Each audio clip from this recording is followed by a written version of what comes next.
Selon la délégation de médiation nigériane, le régime militaire au Niger serait ouvert à une résolution de la crise par la voie diplomatique. D'après Kiev, depuis l'invasion russe de l'Ukraine, 500 enfants ont perdu la vie et près de 1100 enfants ont été blessés. De plus en plus d'Israéliens dissidents choisissent de s'installer en Allemagne, mais la montée de l'extrême droite les inquiète.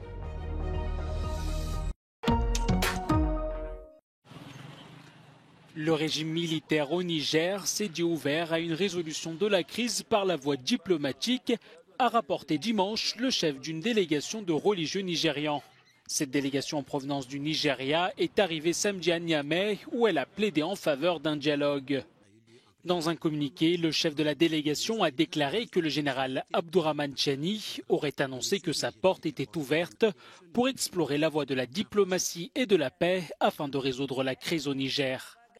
Jeudi dernier, lors d'un nouveau sommet de la CEDEAO, les dirigeants ont réaffirmé privilégier la voie diplomatique pour rétablir le président Mohamed Bazoum dans ses fonctions.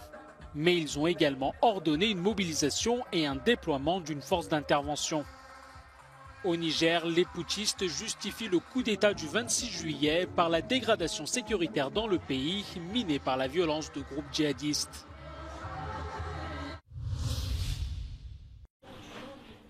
Depuis l'invasion russe de l'Ukraine, près de 500 enfants ont été tués, a rapporté ce dimanche le bureau du procureur général ukrainien.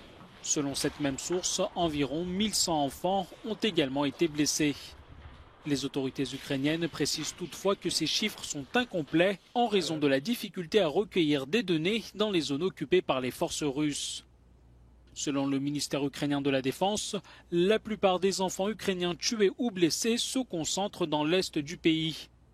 D'après Kiev, seulement ce dimanche, un nourrisson et un enfant de 12 ans sont morts lors d'un bombardement russe sur la région de Kherson. Selon l'ONG Save the Children, plus de 7 millions d'enfants en Ukraine risquent toujours d'être blessés, de souffrir de graves troubles émotionnels ou d'être déplacés. Les frappes et les bombardements russes ont endommagé des services essentiels pour les enfants, notamment les écoles et les hôpitaux. L'auteur Tomer Dotan Dreyfus fait partie des nombreux Israéliens qui ont choisi de s'installer en Allemagne. Il a quitté le pays en 2011 en raison de son désaccord avec la politique du Premier ministre israélien Benjamin Netanyahou. Aujourd'hui, Tomer affirme que la réélection du Premier ministre et les récentes réformes judiciaires incitent les Israéliens à suivre son exemple. A lot of people have contacted me from my circle of friends, from my family, and even people that I don't know. I get tons of messages all the time regarding tips and advice on leaving Israel and coming to Germany. Selon des entreprises israéliennes spécialisées, les personnes souhaitant obtenir la nationalité allemande sont de plus en plus nombreuses. Germany is considered to be a very stable country in Europe. All the world know what Germany is. Many Jews came from Germany, Jewish families. Their descendants now are asking for this. D'après les chiffres de Berlin, près de 3700 Israéliens ont obtenu la nationalité allemande l'année dernière. Au total, plus de 14 000 personnes de nationalité israélienne vivent en Allemagne. But Israelis are also facing difficulties. Police say that an Israeli tourist was attacked in this neighborhood this month after speaking over the phone in Hebrew. They say they're looking at a possible anti-Semitic motive. It comes as a far-right alternative for Deutschland, or AfD party, is seeing record high numbers in the polls. En 2017, un représentant du parti d'extrême droite AfD s'est plaint du mémorial de l'Holocauste à Berlin qu'il a qualifié de monument de la honte. Selon les sondages, l'AfD est le deuxième parti le plus populaire du pays. En juin, il a remporté pour la première fois une élection pour diriger une collectivité territoriale. D'après ce spécialiste de l'extrême droite, l'AfD pourrait faire un gros score aux élections européennes. I think if they can mobilize their people, they also will gain a lot of seats there. And I think that is really something that I'm afraid of, because that means an imminent threat. That's not something on the long term. 3 des grands-parents de Tomer sont des survivants de l'Holocauste. Il dit craindre particulièrement l'extrême droite en Allemagne en raison de son histoire dans le pays.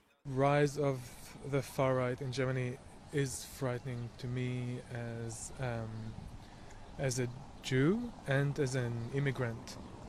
And it should be clear that it's also a very big problem for us because we're in the same boat as other oppressed groups and other diasporic groups in Germany. Are you a recent graduate or just looking for a new job? Well, how much do you think about AI screening bots when writing your resume? Whatever the answer, it's probably not enough, because AI could be the thing keeping you out in the cold, even if you are qualified. Let's talk about the CD hiring software that employers use that scans your resume and how you can beat it. The technology they are referencing, known as ATS, is increasingly common. According to a study by Harvard Business School, some 99% of Fortune 500 companies use it to screen applicants. This despite the study finding that the vast majority of companies know that this technology has a dark side, namely that the software is screening qualified applicants out. There are many reasons this happens. In 2018, Amazon stopped production of its hiring software because it was ranking qualified female applicants below their male counterparts. ATS can also reject applicants with long gaps in their resume or be confused by lengthy and wordy job postings. ATS systems, like almost all forms of artificial intelligence, don't think, they don't reason, they're not smart in the way humans think of intelligence. Quite a lot of the problems with artificial intelligence in hiring actually fall at the feet of the employer, not the technology. Job descriptions are ingested by AI the way they are written, and the technology takes the language in that job description and more or less treats it as scripture. But there are some things you can do to try to get around this. If you're worried about a gap, you can pick up some part-time or gig work so that the screening bots don't flag that you had a career break. Candidates can also use new technologies, such as ChatGPT, to determine the most important skills to highlight on a resume. Or they can go to LinkedIn and look up how people at the company describe their jobs and echo that on their own resumes. But AI is also progressing rapidly, meaning that screening is not the only time that a person could encounter this technology during the hiring process. In some cases, AI is now writing the job posts, screening applicants, and even interviewing them. A problem, according to some AI experts, because during the interview stage, the software relies on programming that's been described as pseudoscience. It makes decisions based on unfounded assumptions about body language and even physical appearance, such as wearing glasses. In this case, cautious applicants should speak to the hiring team if they want to opt out. I would encourage candidates to be able and willing to reach out to their contact at a company when they're being hired and say, actually, I do have these concerns. It's very important to me to make sure that I'm being treated fairly. I would like to request a human interviewer. And here I can attach some resources, some newspaper articles, some academic articles, which show that actually my concerns are really legitimate. L'Union européenne dépend fortement des pays tiers pour les matières premières nécessaires afin de numériser et décarboniser son économie. La Chine a récemment restreint les exportations de gallium et de germanium, des matières utilisées pour les semi-conducteurs et les drones militaires.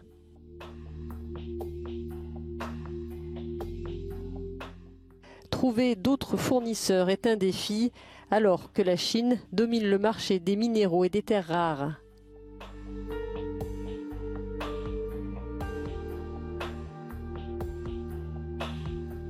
La demande mondiale de certaines matières premières devrait exploser d'ici à 2050. L'Union européenne cherche à conclure des accords commerciaux avec des pays aux vues similaires pour s'assurer de rester dans la course.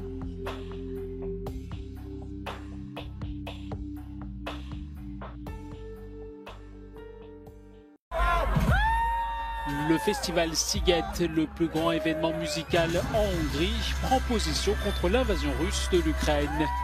Cette année, une dizaine d'artistes ukrainiens se produisent au festival. La plupart d'entre eux ont été accueillis par une ONG créée par des travailleurs de l'industrie musicale ayant perdu leur emploi à cause de la guerre. people in Ukraine got more interested in Ukrainian music than before, and that's why I began to perform more, or I've got more like monthly listeners on different platforms. Le Haut Commissariat des Nations Unies pour les réfugiés est aussi présent à Sziget afin d'attirer l'attention sur les problèmes des réfugiés.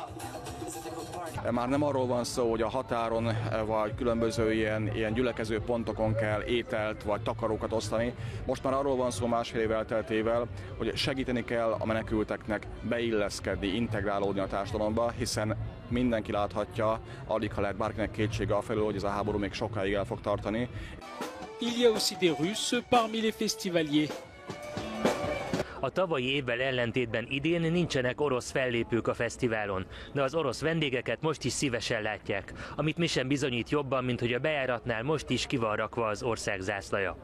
Originaire de Russie, Tatiana est heureuse de vivre en Hongrie.